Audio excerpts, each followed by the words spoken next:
तकदीर को अलविदा करने के साथ ही करते हैं आज की ब्लॉग की शुरुआत। और आज हम लोग जा रहे हैं नालंदा, जो कि यहाँ से लगभग 11 किलोमीटर दूर है। और नालंदा में जाके हम लोग नालंदा विश्वविद्यालय को एक्सप्लोर करेंगे और फिर वहाँ से आपको दिखाते हैं।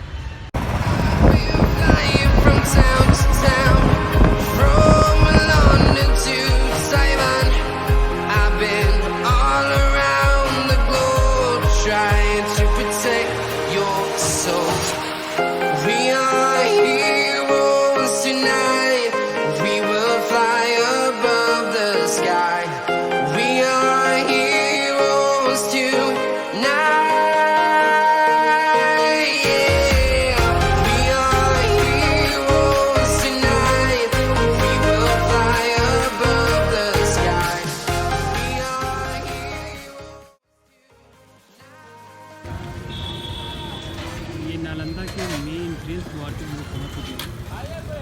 तो चलते हैं यहाँ के अंदर। तो गाड़ी को यहाँ कर दिया गया है पार्क, और अभी हम लोग जस्ट नालंदा का जो विश्वविद्यालय का अवशेष है उसके गेट के पास ही हैं, और फिर हम लोग चलते हैं अंदर। और ये रही हमारी गाड़ी पार्क, ये रहा सचिन। चलो चलते हैं।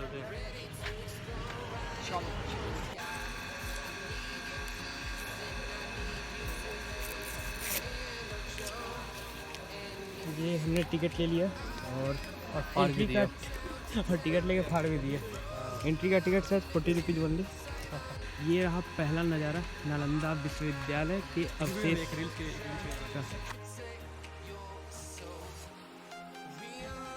Archaeological survey of India. इतना छोटा गेट होता था नालंदा यूनिवर्सिटी का। पूरा सारा वीडियो। और ये नालंदा विश्वविद्यालय के अंदर सचिन प्रवेश कर चुके हैं। एक्चुअली हम लोग यहाँ पे क्यों आए पता है आपको? क्यों आए हम लोग यहाँ पे? खेलने, सीढ़ी खेलने हैं। तो बहुत सारा सीढ़ी।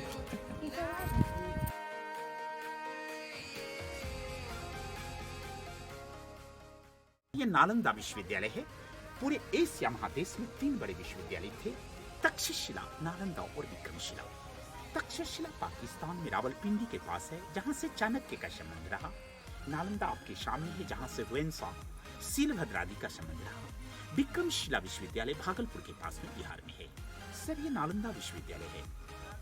नालंदा विश्वविद्यालय की स्थापना 5वीं शताब्दी में मगध के राजा कुमार गुप्त ने किया था। So actual king Kumar Gupta was the founder of this university. 5वीं शताब्दी में बनी, जिसे 7वीं शताब्दी में हर्षवर्धन, 9वीं शताब्दी में राजा देवपाल ने पूरा विस्तार किया था। सर ये 10 किलोमीटर लंबा और 5 किलोमीटर चौड़ा था। 10,000 विद्यार्थी, 1,500 प्रोफेसर यहाँ अध्यापन कार्य में लगे हुए थे। यानी स्टूडेंट और टीचर की रेशियो 7:1 था। 7 स्टूडेंट के लिए 1 टीचर थे। 5वीं से लेकर के 12वीं शताब्दी तक, यानी 700 साल तक यूनिवर्सिटी पूरे दुनिया को ज्ञान बांटता रहा। लेकिन 12वीं शताब्दी के अंत में तुर्किस्तान इन्वेडर बख्तियार खिलजी का अटैक हुआ और नालंदा को जला दिया गया था। 3 बड़ी बड़ी पुस्तकालय यहाँ थी, जिसका नाम था रत्न सागर, रत्न दधी, रत्न रंजिका। इतनी किताबें उनमें थी। जब जलाई गई, नालंदा 6 महीना तक लगातार जलता रहा था। फिर धीरे धीरे करके इमारत भूकंप में उस तरह से कवर्ड हो गई, एक पहाड़ के जैसा। अभी 1 वर्ग किलोमीटर एरिया वो लंबा पेड़ तक खुदाई करके निकाला गया है। वाकई एरिया पर गांव बसा हुआ है, खुदाई बंद है। हम आपको जो इंफॉर्मेशन दे रहे हैं या देने जा रहे हैं, ये बातें कल्पना नहीं, हुएनसांग चीनी यात्री की डायरी से मालूम पड़ती है। Because he was a student after he became professor. उन्होंने अपनी डायरी में लिखा था, नालंदा 2 शब्दों का मेल है, नालंग और दा। नालंग माने कमल का फूल, जो ज्ञान का प्रतीक है। दा माने देने वाला, जो ज्ञान देने वाला जगह है, वह नालंदा है। हुएनसांग की डायरी के अनुसार सर, नालंदा विश्वविद्यालय में टोटल फ्री शिक्षा थी, जहां रहना, पढ़ना, खाना पीना सब राजा लोग देते थे। राजाओं को आप गांव वाले दान देते थे, प्लस 100 गांव का जो रेवेन्यू आता था वो राजा इनको दे देते थे। लेकिन एडमिशन बड़ा टफ था। तो किसी अच्छे इंस्टीट्यूशन के लिए अच्छी बात है। यहाँ 4 बड़े बड़े गेट हुआ करते थे, जिस गेट पे द्वारपाल खड़े होते थे, और द्वारपालों के द्वारा पूछे गए प्रश्नों का सही जवाब देने के बाद ही किसी विद्यार्थी का एडमिशन यहाँ होता था। Means admission test. जरा विचार किया जाए, जैसा सोचा जाए, जहाँ का द्वारपाल इतना टैलेंट हो, जहाँ का गेट कीपर चपरासी परीक्षा लेता हो, उनके प्रोफेसर या प्रिंसिपल कितने विद्वान रहे होंगे, लेकिन अभी तक नालंदा विश्वविद्यालय का ओरिजिनल गेट नहीं मिल सका है। ये रास्ता दीवार काट करके बनाया हुआ था, जिससे आप आए हैं उसी से आप वापिस बाहर जाएंगे। एक टेम्पोररी गेट है नालंदा का। आप जैसे इंटर किया और गड्ढा गड्ढा जो देख रहे थे सर, वो सब कमरे थे, रूम था, जो कि अभी 2 लाइन में इसकी खुदाई हुई है। तो एक लाइन इन बोर्डों में लिखा गया है vihar. Vihar means where a student lives and is to studies there complete residential. हम जैसा नंबर 1 विहार को आपको घुमाएंगे। नंबर 1 इसलिए दिया गया है कि जितनी इनकी सिस्टम हुआ करती थी सब इसमें देखने लायक बचा हुआ है, बाकी में कहीं कुछ टूट गया है। हम जैसा एक ब्लॉक आपको घुमाएंगे, 108 ब्लॉक था, अभी 11 का खुदाई हुआ है, सब एक जैसा, और हर के सामने वो छोटा कमरा नुमा बड़ा टीला जैसा, वो एक एक चैत्य कहलाता था, चैत्यालय, चिंतन करने की जगह जहाँ लोग पूजा करने के लिए जाया करते थे। तो वो लाइन चैत्यालय है, बौद्ध जो स्टेज टाइप का बना होता था। सब में पूजा करने की मूर्ति थी, बुद्ध की मूर्ति थी, जो सब टूट गया है। तो ये लाइन चैत्य है और ये लाइन बौद्ध विहार है, जिसका ये मेन स्तूपा मैंने बताया।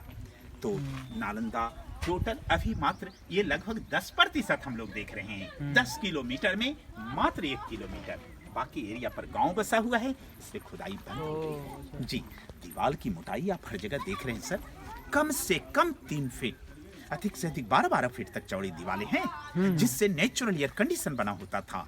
गर्मी के दिनों में ठंडा के दिनों में गर्मी जमा रहती थी। इस तरह से पूरी यूनिवर्सिटी की बनावट नेचुरल एसी जैसा था। इस पूरे कंस्ट्रक्शन में देखा जाए 75% बिल्डिंग ओरिजिनल है, 25% बाद का है। ये बाद में बनाया गया, जिसमें सीमेंट आप देख रहे हैं सर। जो ओरिजिनल है लगता ईंट के ऊपर ईंट चिपकाया गया है, कोई मटेरियल दिया नहीं गया है, जबकि चूना, सुर्खी माटी, बेल का रस, गुड़, उड़द का दाल लगाया जाता था। जो नया है वो पुराना लग रहा है, जो पुराना है वो नया लग रहा है, मींस ओल्ड इज गोल्ड। किताबों में, अखबारों में जो आप तस्वीर देखते हैं, ये तस्वीर छपी होती है। एक इंटरेस्टिंग बात है, आपने शायद देखा होगा सर, 1969 की बनी एक हिंदी फीचर फिल्म जॉनी मेरा नाम को यहाँ शूट किया गया है, जिसमें देवानंद ऊपर, हेमा मालिनी इधर, फिर इसी गलियारे में गाना लिया गया है। ऊपर बॉर्डर पर पुलिस वाले चलते, गाना राज के झूला पर जाकर खत्म होता है। एक सूटकेस वाला गाना है, ओ मेरी राजा वो यहाँ फिल्माया जा रहे हैं, जहाँ एंट्रेंस पे दोनों तरफ में भगवान बुद्ध की मूर्ति होती थी। लोग अंदर जाते थे या बाहर आते थे नमस्कार करके। इनका मंत्र होता था नमो तस्स भगवतो रहतो सम्मासं बुद्धस्य, बुद्धम शरणम गच्छामि, धम्मम शरणम गच्छामि एंड संघम शरणम गच्छामि। इसके बाद ही लोग जाते आते थे। और ये गड्ढे का क्या मतलब? ये कटिंग अभी किया गया है ताकि इनकी बरसाती पानी है जो निकलता रहे। ये काला काला दाग इनके ओरिजिनल जलने की दाग है, जो जब वो किताब के साथ जलाया गया 6 महीना तक चलता जो बख्तियार वो जला ओरिजिनल बर्निंग शाइन।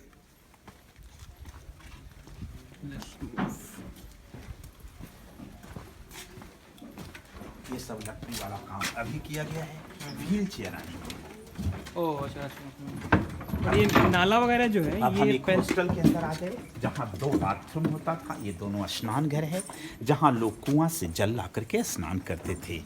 ये नाली का सिस्टम ओरिजिनल है, लेकिन सीमेंट बाद में इसमें डाला गया है, इसको मतलब प्रोटेक्ट करने के लिए। Cementing given by department for protection. इसमें ये दीवारें ओरिजिनल है, ये बाद की है। जो बाद की है वही टूट रही है, जो ओरिजिनल है लगता ईंट के ऊपर ईंट चिपकाया गया, कोई मटेरियल दिया नहीं गया है।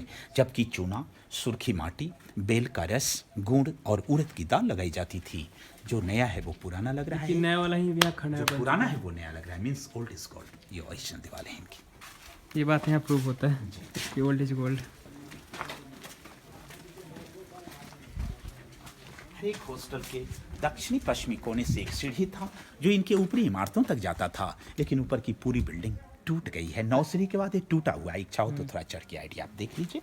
अच्छा, ये छत पे ऊपर क्या होता था? यहाँ पे ऊपर 2nd floor, 3rd floor. Nalanda was minimum 3 floor, maximum it was 9 floor sir.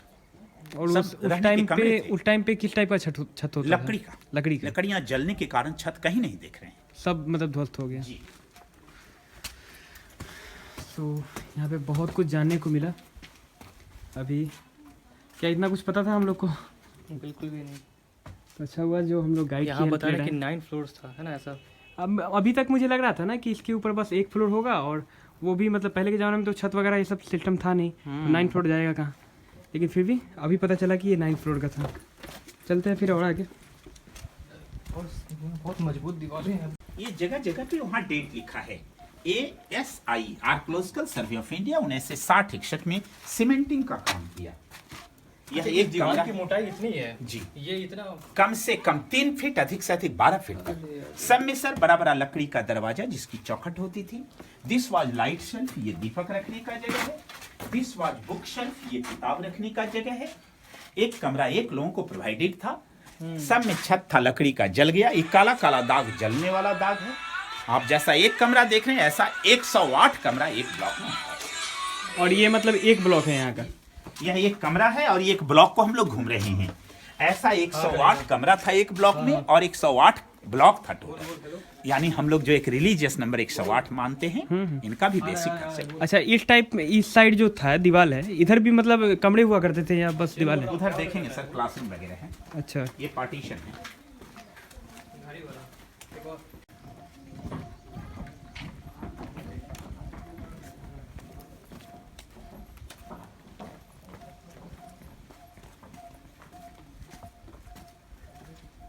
तो वहाँ हम लोगों ने रहने का कमरा देखा।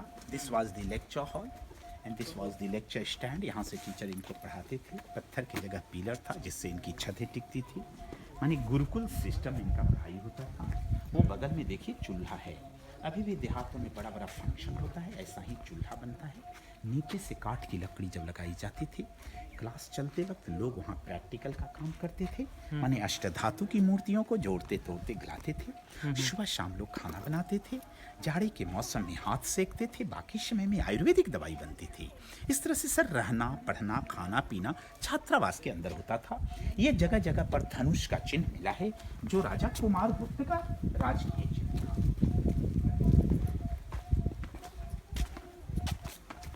यहाँ पे ये कोएड स्कूल था मतलब? जी नहीं, कोई एजुकेशन अलाउड नहीं था। नारियां गृहस्थ आश्रम में रहती थी। Boys were admitted here and they were living in monk life. वो भिक्षु के रूप में रहते थे। ये 2 स्टोर रूम है, गोदाम जहाँ वो चावल रखते थे। इसके छत की बनावट देखिए, कमानीदार बना हुआ है। आज भी ये जस का तस छत टिका हुआ है। वो कुआं था जल की शुद्धता के लिए। यहाँ देखिए कितनी अच्छी टेक्नोलॉजी थी। ठीक गोदाम के सामने में यहाँ भगवान बुद्ध का विशाल मूर्ति होता था। इसे लाइटेड करने के लिए इधर और इधर ये जो पत्थर लगा है देखिए, अभी भी इसमें कितना शाइनिंग है। देख रहे हैं ना, it is glazing now, it is sparking now. यहाँ कॉपर प्लेट लगाया जाता था। जब इस पे सूर्य या चंद्र किरणें पड़ती थी, लाइट सीधा मूर्ति पर रिफ्लेक्शन होता था। Means just like mirror. कितनी अच्छी टेक्नोलॉजी थी, आप इसका अध्ययन कर सकते। ये झारखंड के कोडरमा की पहाड़ियों में अभी भी मिलता है। अब रखा जगह में जाइए, इच्छा है तो गोदाम का छत और कुआं देख करके आइए। पानी वैसे सूख गया है लेकिन अभी भी कुआं दिखाई पड़ता है। Lots of things that we come to know after listening our guide and actually अभी हम लोग यहाँ पे कुआं के पास हैं, जो हमें बताया गया है कि ये वाला जो कुआं था उस वक्त में पानी के सुविधा के लिए लगाया गया था। और एज यूजुअल जैसे हमारे इंडिया में लोग रिचुअल्स के नाम पे कॉइन्स वगैरह फेंकते हैं पानी में या कुआं में, उस टाइप का यहाँ भी नज़र आया। मैं बैक कैमरा से आपको दिखा देता हूँ। अंदर जो शाइनिंग मटेरियल दिख रहा होगा वो सारे कॉइन्स है। और अंधेरा बहुत है अंदर क्योंकि कुआं बहुत गहरा है, इस वजह से साफ दिख नहीं रहा है। और अभी मैं इंटर कर रहा हूँ। ये गोदाम टाइप का बना होता था जिसमें अनाज रखे जाते थे। और इसका छत आप लोग देख सकते हो, ये कर्व टाइप का बना हुआ है जिस वजह से आज भी ये सुरक्षित है। नालंदा विश्वविद्यालय के ऊपर जो छत हुआ करते थे वो सारी लकड़ी के बने होते थे, जिस वजह से वो जब आग लगाई गई तो सारे छत जल के राख हो गए। लेकिन ये वाला अभी भी सुरक्षित है। ये फ्लोरिंग है बड़ा बड़ा ईंट कुमार गुप्त राजा ने लगाया था। ये ईंट के टुकड़ा का दीवार हर्षवर्धन राजा ने लगाया था। और ये जो छोटी ईंटें हैं वो देवपाल राजा ने लगाया था। 3 राजा ने 3 तरह का मटेरियल इसमें लगाया था। पाली और संस्कृत ये 2 भाषाओं में पढ़ाई होती थी, किंतु विषय के रूप में आर्ट एजुकेशन, कला विज्ञान, आयुर्वेद विज्ञान, चिकित्सा चिकित्सा विज्ञान, दर्शन शास्त्र, तत्व ज्ञान, खगोल विज्ञान, ये सब मुख्य सब्जेक्ट था। सबसे बड़ी खासियत थी, मैंने बताया था, फ्री एजुकेशन था। नालंदा की टोटल आयु 700 साल तक रही, 5वीं से लेकर 12वीं शताब्दी तक, जिसमें जो बड़े बड़े स्कॉलर हुए, जो टाइम टू टाइम नालंदा के वाइस चांसलर हुए, उनका नाम है गुरु पद्म संभवा, शांति देवा, शांति रक्षिता, अर्ज देवा, वसुबंधु, असंगा, धर्म कीर्ति, सुविष्णु, Nagarjuna, Chandrakirti, शीलभद्रा, बेरोचना, अतीसा, they were the higher scholars. वो सारे यहाँ से कमरे हैं। जी, ये दोनों बातों बताया था। नालंदा विश्वविद्यालय में हमने जैसा आपको एक ब्लॉक घुमाया, ऐसा 108 ब्लॉक था। अभी 11 ब्लॉक की खुदाई हो सकी है, 1100 कमरे आसपास में। बड़ी लाइब्रेरी थी जिसका नाम था रत्न सागर, रत्न दधी और रत्न रंजिका। वो 9 मंजिला था। ये बड़ी लंबी सीढ़ी किसी एक 9 मंजिली बिल्डिंग लाइब्रेरी पर जाती थी, जो पूरा जल गया सर। यहाँ नीचे की सीढ़ियों को काट करके, यहाँ के हॉस्टल को हटा करके डिपार्टमेंट वालों ने आपको दिखाया है, ये 3 बार में बना है। वो देखिए धनुष के जैसा चिन्ह वहाँ बना हुआ है ना, धनुष की आकृति देखा आपने? वो राजा कुमार गुप्त का निशानी है, जिसमें बड़ा बड़ा ईंट इन्होंने लगाया था। जबकि ये कंक्रीट का दीवार राजा हर्षवर्धन की निशानी है। ऊपर वाला छोटा छोटा ईंट राजा देवपाल का निशानी है। यह भी एक छात्रावास है सर, जिसका आंगन क्लासरूम था। यह भी एक क्लासरूम का ही पार्ट है। ये नालंदा का मेन स्तूपा है। किताबों में, अखबारों में इसी का तस्वीर छपता है। इसका नाम है सारिपुत्र स्तूपा। सारिपुत्र एक भगवान बुद्ध के प्रिय शिष्य थे, जिनका जन्म भी और मृत्यु भी यहीं हुआ था। अतः सारिपुत्र के मर जाने के बाद सारिपुत्र के राख को रख करके सम्राट अशोक ने इस स्तूप का निर्माण किया, जो सबसे पहले गोल शेप में था, गोल था। फिर जब जब यूनिवर्सिटी बना, ये इसको ऊपर किया गया। ये अंदर से सॉलिड है। इसके ऊपर में भगवान बुद्ध की बहुत बड़ी मूर्ति थी, जो टूट गई है। इनके आसपास एक चौकोर वाला सब ध्यान करने का जगह है। जो गोल गोल देखते हैं सर, वो सब समाधि है। जो विद्यार्थी या प्रोफेसर बाई नेचर यहाँ मर जाते थे, मरने के बाद उनके डेड बॉडी को घर भेजना संभव था नहीं। यहीं पर जला करके उनके राख को रख करके उनके पोस्ट के हिसाब से बड़ा या छोटा समाधि बना दिया जाता था। जितने भी गोल गोल वहाँ पे भी हैं, गुम्बद टाइप के सब। अब ये डैमेज हो गया, इसलिए रेलिंग दिया हुआ है। इसके बाद जाना मना है। पहले लोग इसके ऊपर जाते थे सर, अब बंद हो गया है। आपस में इंटरकनेक्टेड था, एक से दूसरा जुड़ा हुआ था। किस मीडियम से जुड़ा हुआ था? वो देखिए, वो जो सीढ़ी है, वो सीढ़ी देख रहे हैं ना? ये 2 हॉस्टल मतलब एक दूसरे से हॉस्टल, ये हम लोगों ने देखा। ये दूसरा हॉस्टल शुरू होता है जहाँ बांस रखा हुआ है। ये कौन सा ब्लॉक है? 1 नंबर ये देखा, 2 नंबर ये है। वहाँ से सब एक ही जैसा ब्लॉक था, बट एवरीवेयर इंटरकनेक्टेड। जो मैं बता रहा हूँ, एक दूसरा के साथ सब जुड़ा हुआ था। अच्छा, इसका क्या रीजन था, मतलब इस तरह से जोड़ने का? ताकि एक दूसरा का लगाव हर हॉस्टल से हो। जबकि फैसिलिटी एक हॉस्टल का अपना सेपरेट सब कुछ होता था, लेकिन इंटरकनेक्टेड था, यानी सब एक दूसरे के साथ एडजस्ट थे, इंक्लूड। तो ये जगह चैत्य कहलाता था, चैत्यालय, पूजा करने की मंदिर। जैसा ये आपने देखा, उसी तरह से ये एक मंदिर का पार्ट है। इसमें भगवान बुद्ध का बड़ा बड़ा मूर्ति होता था, जो टूट गया है सर। इसको चैत्य कहा जाता था। इसमें भगवान बुद्ध की जो बड़ी बड़ी मूर्ति थी टूट गई। वो पत्थर वाली मूर्ति जो इधर उधर से मिली रखी गई है, उसमें देखा जाए 4 पोज हैं भगवान बुद्ध के। जो नीचे का लाइन है सब एक जैसा मूर्ति है, जो प्रोटेक्शन पोज कहलाता है, आशीर्वाद मुद्रा। उससे ऊपर है मेडिटेशन पोज, ध्यान मुद्रा। उससे ऊपर है भूमि स्पर्श मुद्रा, और सबसे ऊपर है प्रीचिंग पोज, अभय मुद्रा की मूर्ति, जो ओरिजिनल मूर्तियां हैं। इसी तरह अब इनकी जो टूटी फूटी मूर्तियां मिली, बड़ा बड़ा मटका मिला, जला हुआ चावल वगैरह सब सामने म्यूजियम में रखा हुआ है। अच्छा, हर हॉस्टल की खुद की मंदिर? एक मंदिर थी, जी हाँ। यानी 108 लोगों का रहना, पढ़ना, खाना पीना और मंदिर सब एक जैसा था। ऐसा 11 की अभी खुदाई हुई है। यही नालंदा है सर। यहाँ के बाद हमारा गाइड बुक समाप्त होता है। धन्यवाद, थैंक यू, हैप्पी और जर्नी। अगर इसके बाद इच्छा है तो और फ्री होकर करके घूम सकते हैं, लेकिन सब एक जैसे हैं। बाहर निकलना सब यहीं से। Thank you. गाइड ने बहुत कुछ बताया हमें यहाँ के बारे में, लाइक यहाँ का जो स्टडी का स्ट्रक्चर था और कहाँ पे बुक्स रखी जाती थी, कहाँ पे लैंप पोस्ट था, इस टाइप का। और ये जो रूम है यहाँ का हॉस्टल है और इस तरह के यहाँ पे 108 ब्लॉक्स थे और हर ब्लॉक्स में 108 कमरे थे। और वाकई में भी हालत बहुत ज़्यादा ख़राब हो चुकी है यहाँ की, जैसा कि आप लोग देख सकते हो। सभी पत्थर एंड और जो भी है टूट चुके हैं। बट यहाँ ये आके पता चला कि बहुत ही ह्यूज स्ट्रक्चर है यहाँ का। बस हम लोग जो वो पेपर में देखते हैं नालंदा का फ़ोटो या किसी बुक्स में देखते हैं, नालंदा बस उतना ही बड़ा नहीं है, नालंदा बहुत बड़ा है। और ये जो एरिया था ये नालंदा का कॉन्फ्रेंस हॉल था। और यहाँ पे जो खांचे आप देख रहे हो ये सब में पत्थर का पिलर हुआ करता था और उसी पिलर के सहारे ऊपर का छत टिका होता था, पर अभी ये मौजूद नहीं है। और चारों तरफ आप लोग ये रूम्स देख सकते हो जो कि हॉस्टल के लिए अलॉट किया जाता था। ये वाला जो खांचा है ये लैंप पोस्ट के लिए होता था, जिसमें आप लैंप डाल सको।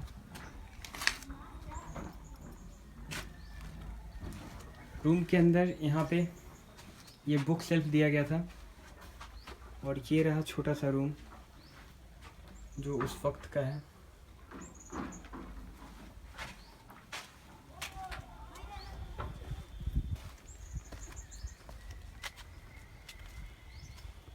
अभी का जो एजुकेशन सिस्टम है उसके कंपेयर में नालंदा तो बहुत आगे था अपने समय में। और अभी भी शायद अगर नालंदा विश्वविद्यालय होता तो मुझे नहीं लगता कि कोई भी मतलब अभी जो यूनिवर्सिटीज़ हैं या जो भी एजुकेशन सिस्टम है वो इसके कंपैरिजन में कुछ था। ये भी सेम ब्लॉक है जैसे कि और पहले वाले ब्लॉक्स थे और इसके बारे में यहाँ लिखा गया है। ये ब्लॉक 8 है और ये ब्लॉक भी सेम उसी ब्लॉक्स की तरह है, पर इसकी स्थिति थोड़ी ज़्यादा दयनीय हो चुकी है और जितनी भी प्लांट्स वगैरह ये सब दीवार के ऊपर आ चुके हैं, पर उसकी कोई सफाई वगैरह नहीं की जाती है। अभी मैं जहाँ पे खड़ा हूँ ये 2 हॉस्टल्स जो थे उसके गैलरी हैं और यहाँ पे बहुत ज़्यादा टूटा होने की वजह से ये जो दीवार है, वैसे आप दीवार की मोटाई देख सकते हो कितनी मोटी हुआ करती थी दीवार, और ये दीवार टूटा होने की वजह से आप सामने वाली ब्लॉक को भी देख सकते हो। एंड फिर आगे चलते हैं।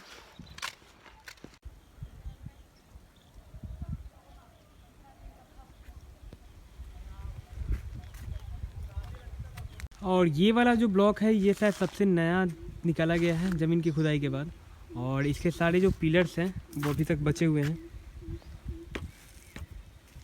जैसा कि मैंने बताया था कि और सारे ब्लॉक में सभी में पिलर्स थे और पिलर्स के ऊपर ही ये लास्ट ब्लॉक था जो कि यहाँ नालंदा में मौजूद है।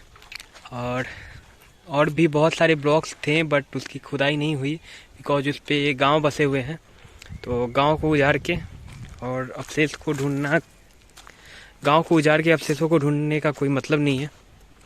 तो आगे चलते हैं। यहाँ पे जितने भी ब्लॉक्स हैं, ये टेंपल नंबर 11 है और यहाँ पे जितने भी ब्लॉक्स हैं वो सभी ब्लॉक्स के अपने सेपरेट टेंपल्स हुआ करते थे।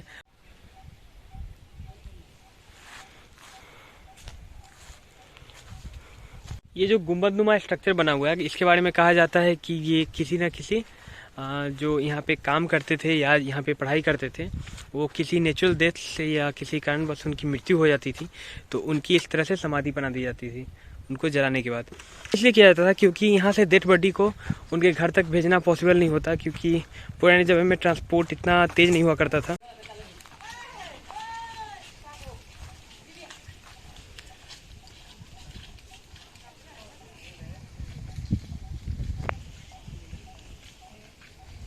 नालंदा की हमारी जो टूर थी वो कंप्लीट हो चुकी है।